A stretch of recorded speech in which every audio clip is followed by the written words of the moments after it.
Before we begin, viewer discretion is strongly advised.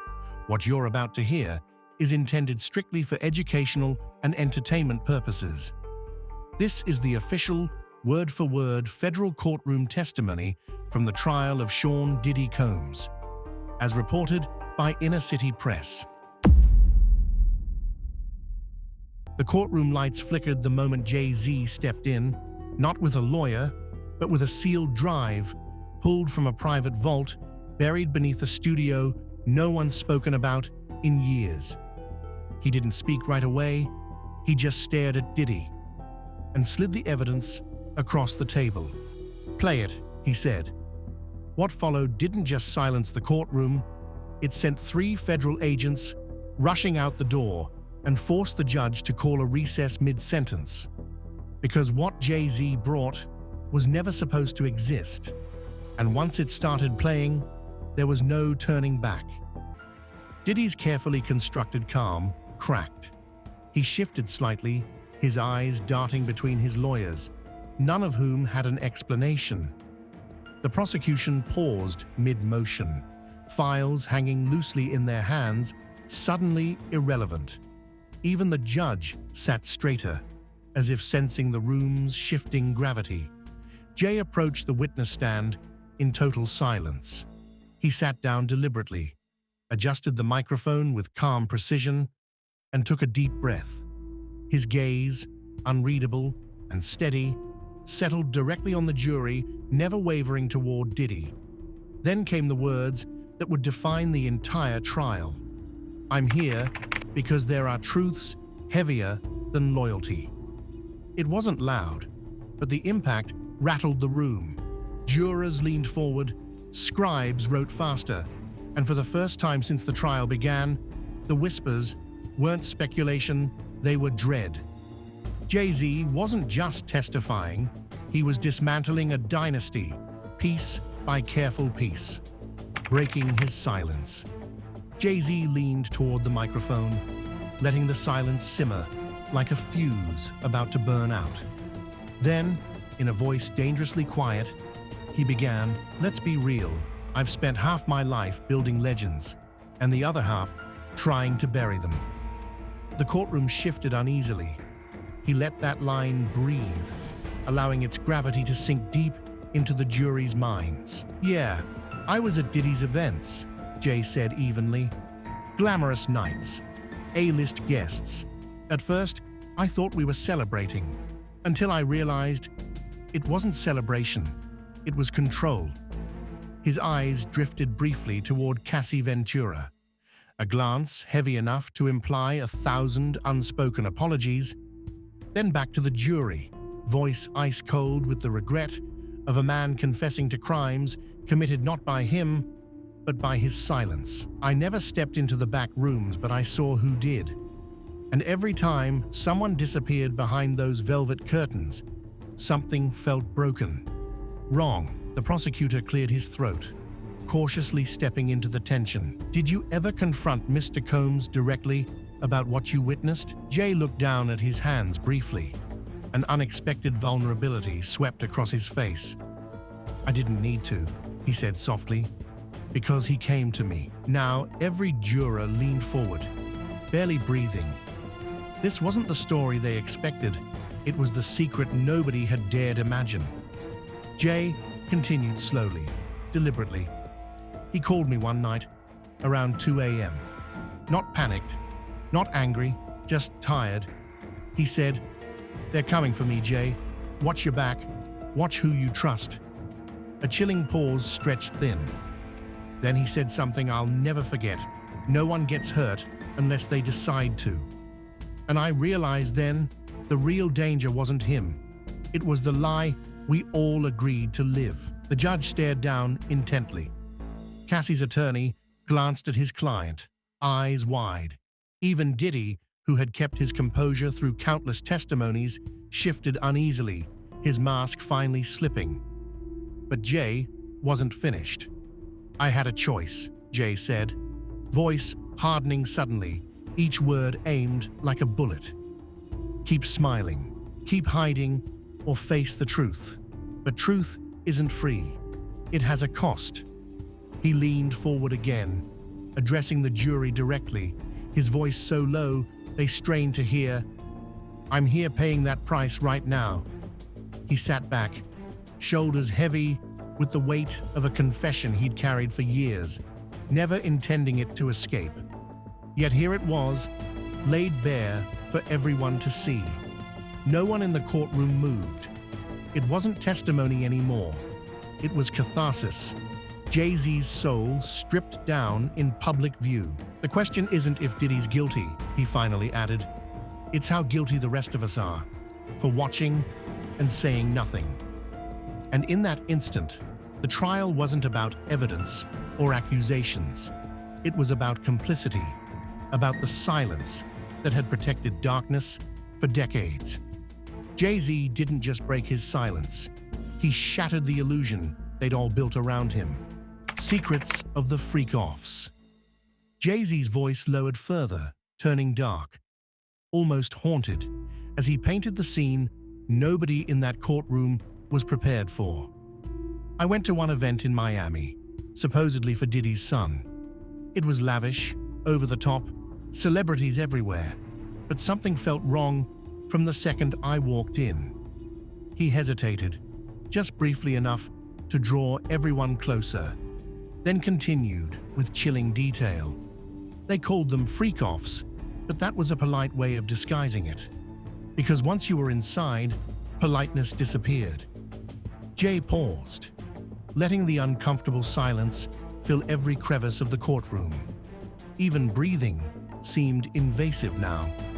Cassie stared forward, her jaw tightening slightly, clearly remembering. Diddy glanced down, unable or unwilling to look up. The prosecutor stepped closer, voice careful but unrelenting. "Mr. Carter, can you describe exactly what you saw?" Jay-Z's gaze sharpened. The courtroom braced instinctively, knowing what followed wouldn't just be words, it would be an indictment of an entire culture. There were masks, real masks. People were stripped of dignity, crawling on their hands and knees across marble floors. Laughter echoed, but it wasn't joy. It felt hollow, twisted. People cheered, but it wasn't celebration. It was domination. His voice cracked, just barely human enough for every juror to see he wasn't simply recounting details. He was reliving a memory he'd spent years trying to bury. "One guy stumbled past me wearing nothing but high heels and a mask, eyes wide with panic. He wasn't playing along. He was begging to get out. And everyone else? They laughed harder." Jay's hand clenched briefly, an emotion flashing through his eyes that no one expected. Shame. "I didn't stop it. I didn't yell. I walked away, got in my car, and pretended I never saw it. Because admitting that meant admitting what I'd become, a spectator who allowed nightmares to keep happening." A juror in the back row shook her head slowly, disbelief and horror painted plainly across her face. The prosecutor, voice lowered with uncomfortable respect, pressed just once more.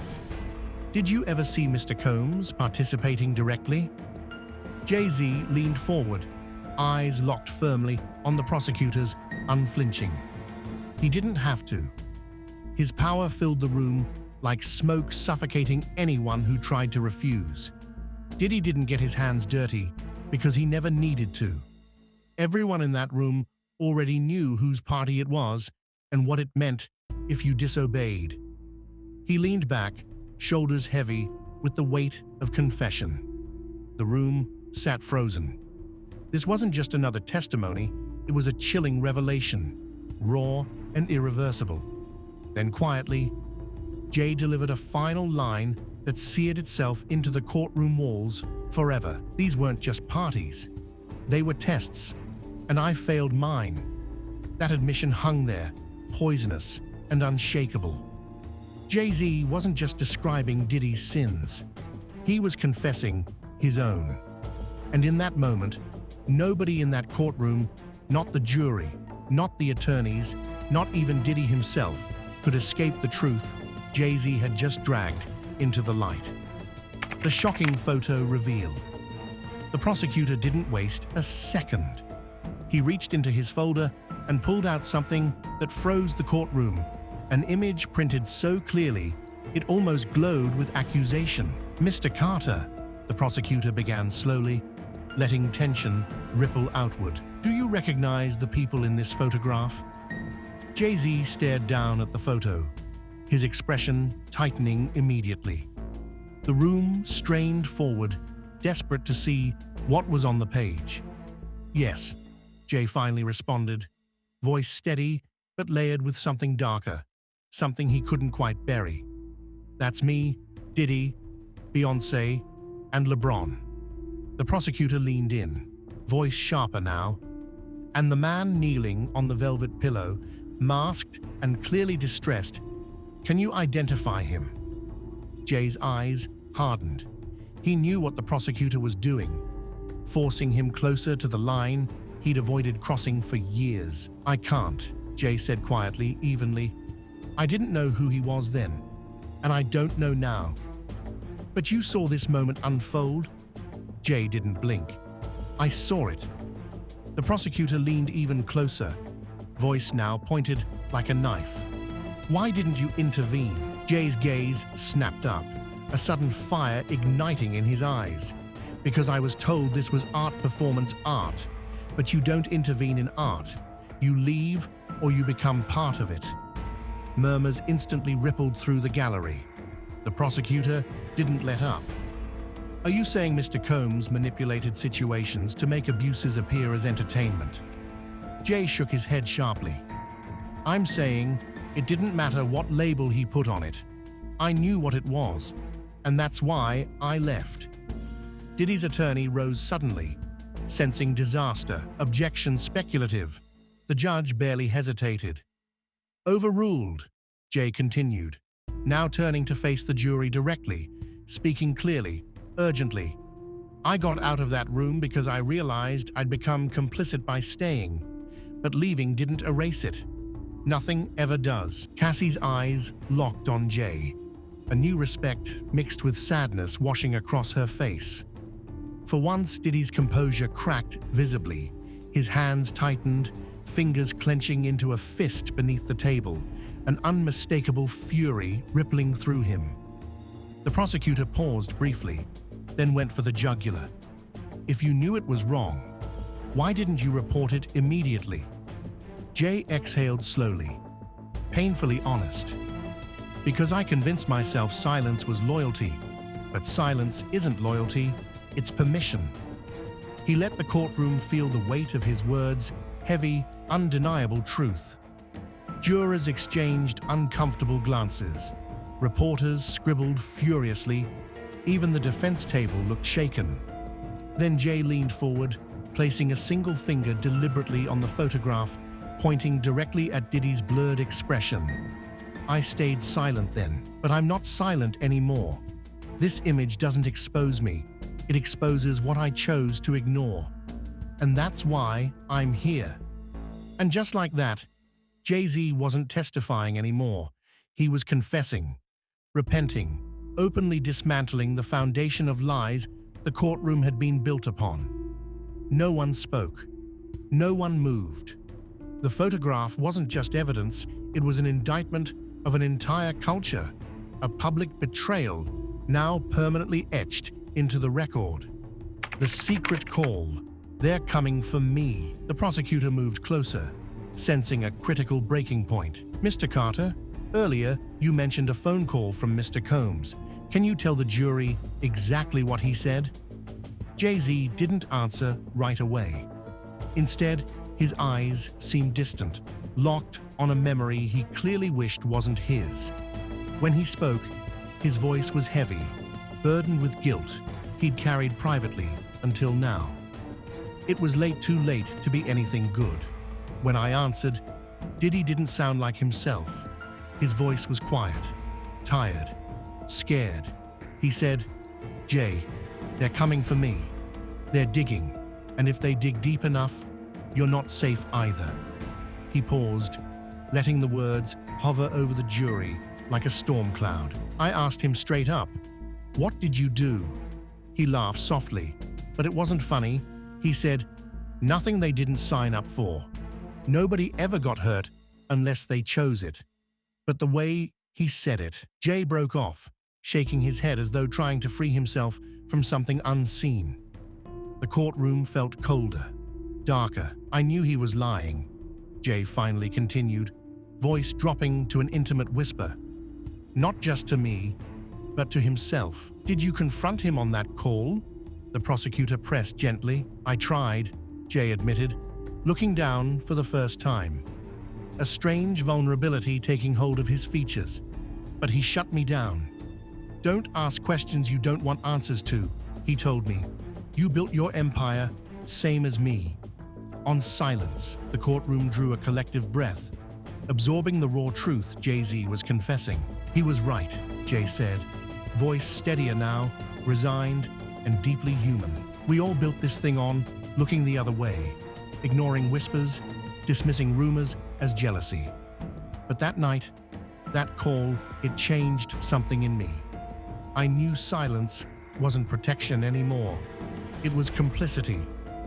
Cassie's eyes filled with emotion she quickly hid, turning her gaze downward. Even Diddy's stoic front faltered slightly, a brief flicker of discomfort flashing through his carefully controlled expression. The prosecutor pushed carefully, voice softer now, understanding the delicate balance Jay was holding. Did he threaten you, Mr. Carter? Jay shook his head, deliberate and slow, adding weight to every word. He didn't have to threaten me. His warning was enough. Watch who you're seen with, Jay. Choose your side carefully.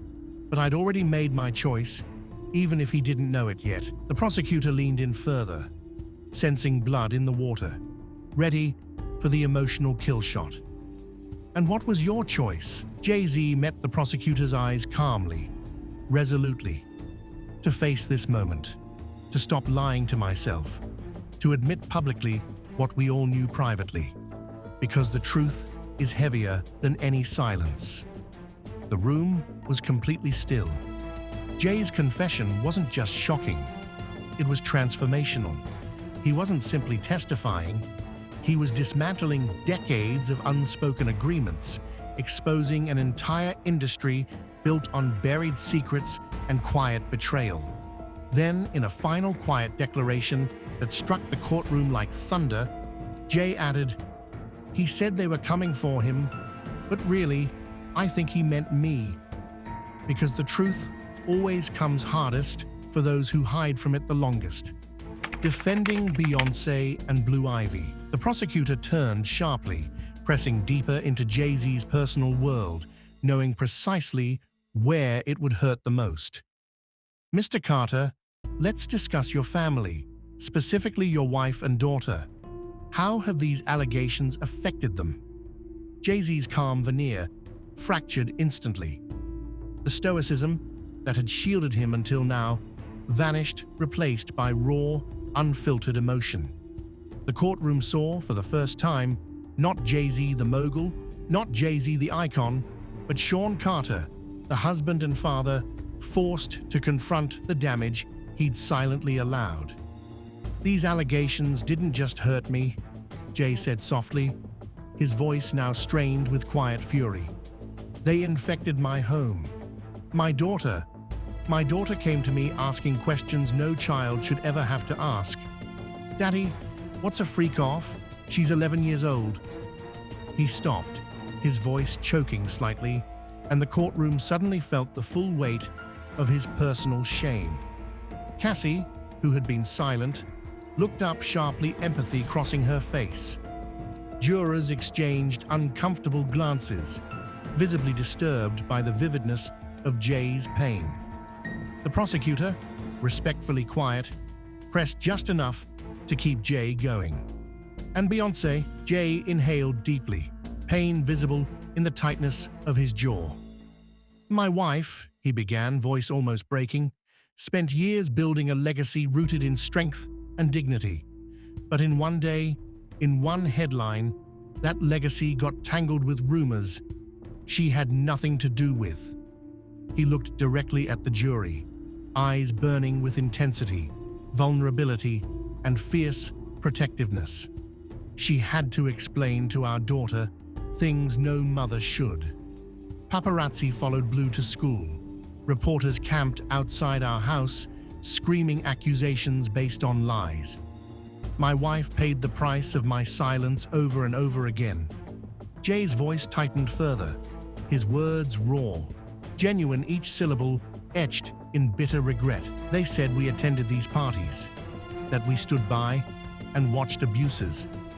Lies repeated so often, they became facts.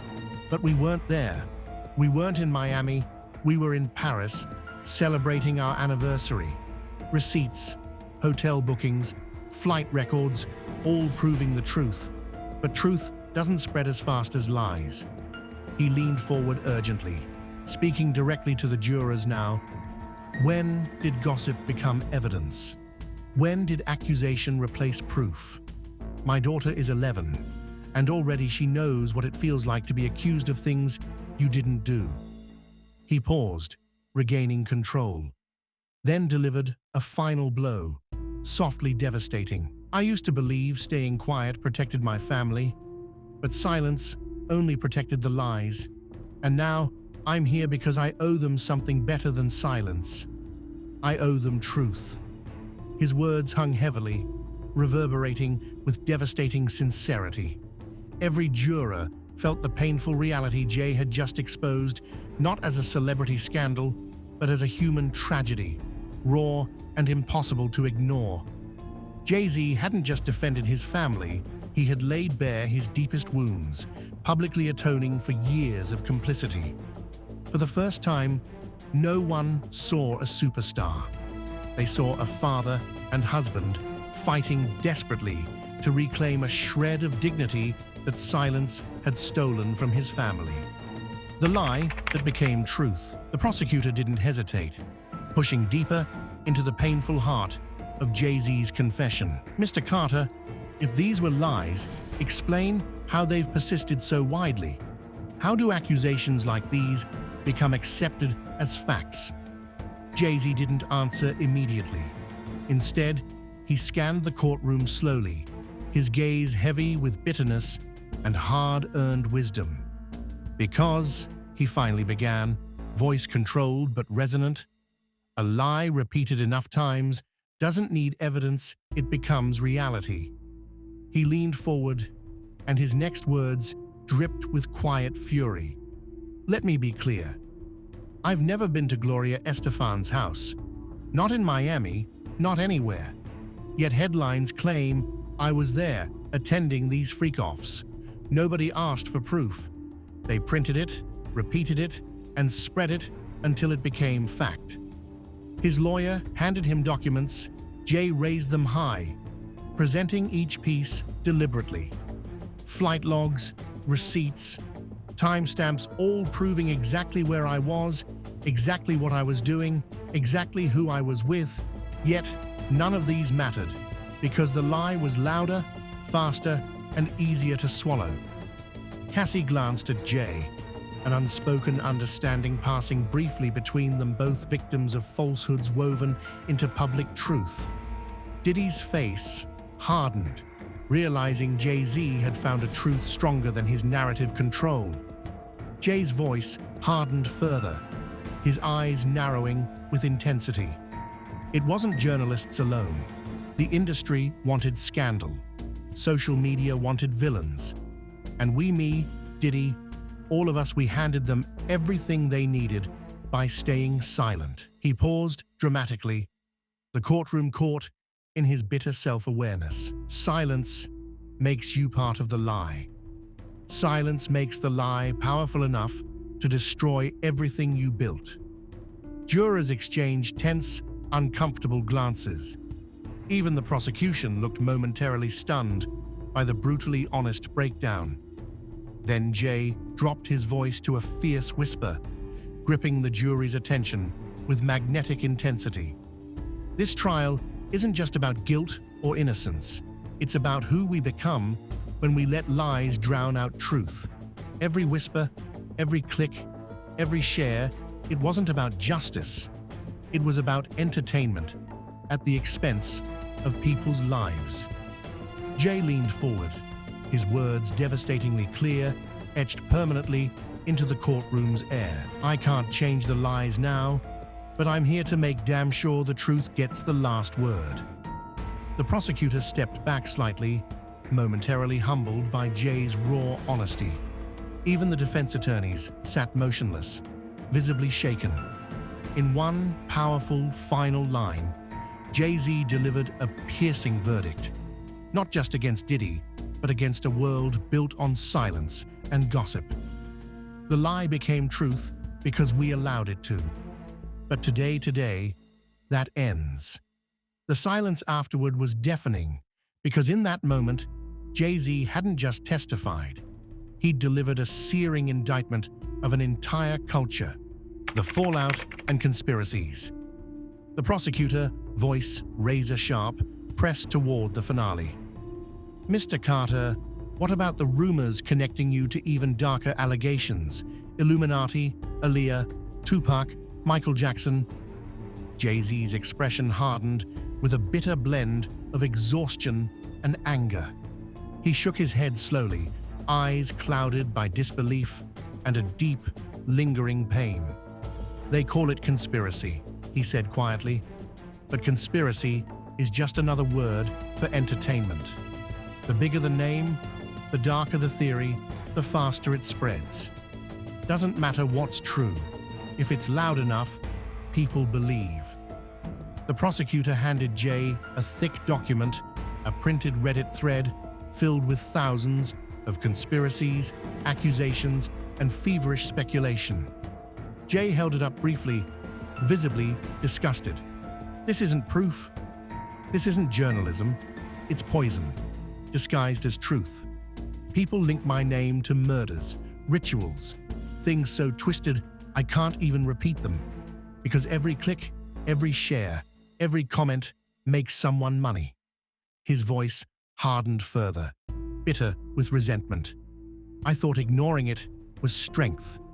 But silence let the lies win. Silence let these conspiracies destroy lives, my family, my legacy, everything I tried to build clean. They dragged my daughter's name through headlines because silence made me complicit. Jay's voice now carried undeniable weight, cutting straight through the courtroom's fragile tension. Let me say this clearly, I was never part of these freak-offs, never at Gloria Estefan's mansion, never connected to deaths or rituals. But that doesn't matter, because silence gave conspiracy a home, and gossip made it powerful enough to become a verdict. Jurors exchanged glances, visibly shaken. Cassie's attorney sat back, stunned. Even Diddy, usually poised, looked suddenly cornered, trapped beneath the truth Jay had released into the open. Then Jay leaned forward again, voice quieter, yet each word rang louder. The conspiracy wasn't about me. It was about a system, a culture. Diddy and I built empires on silence, and silence built conspiracies. But today, that silence ends. He paused, allowing the weight of his statement to crush every remaining doubt. If we don't break silence now, it never ends. Today it's me, tomorrow, someone else. Until we're all destroyed by the lies we let thrive. The prosecutor nodded slowly, visibly moved by Jay's searing honesty. And now that you've broken silence, what happens next? Jay turned directly toward the jury, eyes blazing with brutal honesty, courage, and finality. Now, the lies collapse, the conspiracies crumble, and maybe, finally, the truth can heal what silence destroyed. Jay sat back slowly, exhausted, yet strangely liberated. The courtroom was silent, not out of confusion, but reverence. Every person felt they'd witnessed something historic, not just testimony, but redemption. In that moment, Jay-Z hadn't just dismantled conspiracies, he'd exposed an entire industry built on silence and lies. And now, there was no going back. The verdict on legacy. As Jay-Z stepped down from the stand, the courtroom felt changed, forever marked by truth too raw to ignore. Every whisper, every stare, every quiet breath carried the weight of what had just unfolded. Outside, headlines exploded. Social media erupted. Twitter threads spiraled into chaos. Some praised Jay's bravery, others condemned him for staying silent so long. But nobody could deny one truth: silence had finally lost its power. At Roc Nation's headquarters, executives sat speechless, their carefully crafted statements suddenly worthless. Beyoncé's publicist offered no comment, but the damage was done, and everyone knew it. Across the city, screens lit up with Jay's testimony, viral clips shared millions of times within hours. Fans debated fiercely. Celebrities took sides, and for once, nobody could hide behind silence. Jay-Z's words echoed relentlessly, confronting everyone with the uncomfortable question he'd posed in court. When did accusation become evidence? When did gossip replace truth? 50 Cent weighed in, mocking Jay's vulnerability. Nice confession, but it won't erase those brunches. Yet beneath the jokes lay undeniable tension. The industry was rattled. Icons who thrived on silence felt suddenly exposed, vulnerable, uncertain of their own legacies. And Diddy? His empire trembled not from prosecution, but from the truth finally spoken aloud. His silence was shattered permanently, and he knew it. Back in the courtroom, Jay-Z stood alone, briefly, watching the jury file out, silently hoping they understood what he'd risked everything to say. As he turned toward the door, a journalist quietly approached, asking just one question: was it worth it? Jay hesitated only briefly, then answered with absolute certainty, eyes clear, voice steady. Truth always is. And as he walked out, leaving behind the ruins of silence, it became painfully clear this wasn't just a trial of one man's guilt. It was a reckoning for an entire generation, a culture built on whispers and complicity. Jay-Z hadn't simply testified, he'd ended an era. And now, silence would never be safe again.